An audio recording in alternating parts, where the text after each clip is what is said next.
παρέα. Είναι και τα παιδιά μας εδώ μπροστά μας. Και να κάνουμε ένα interview εδώ στα παιδιά. Να δούμε τι μας λένε. Τα μυστικά. Γεια σας παιδιά. Καλά εσείς? Καλά. Τι κάνετε εδώ ρε παιδιά? Ωραία. Είμαστε χρόνια ψαράδες, πολύ εμπειροί. Φαντάζομαι φαίνεται κιόλας. Ναι, έχουμε πιάσει δεν φαντάζεσαι, δηλαδή από καρχαρία με μεράμε και φανταστείτε. Ωραία και... τρομερή εμπειρία.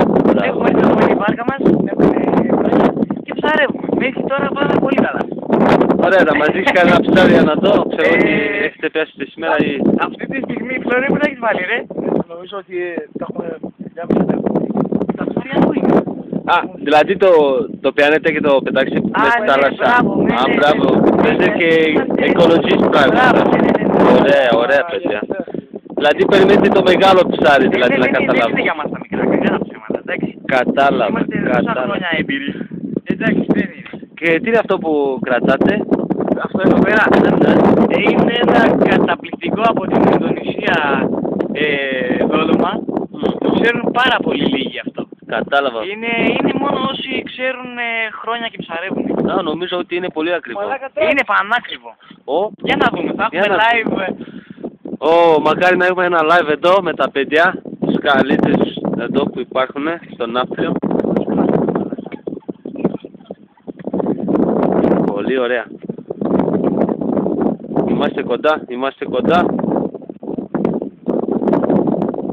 μια μεγάλη.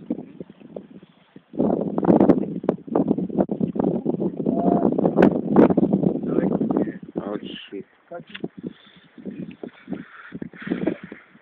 Λοιπόν, παιδιά, θα κάτσω λίγο μαζί σας εδώ, για να σας δω πώς δουλεύετε, πώς θα παίρνετε κανένα ψάρι. Ένα μικρό, μακάρι ένα μικρό να σας δω. Θα δείξει. Εσείς? Εγώ, όλα καλά. Τι να σας πω να όλοι. Εγώ θα προσπαθώ να φάω σήμερα κάτι. Αλλά δεν...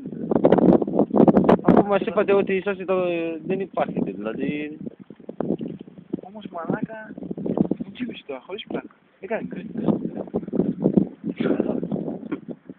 Πώς έκανε?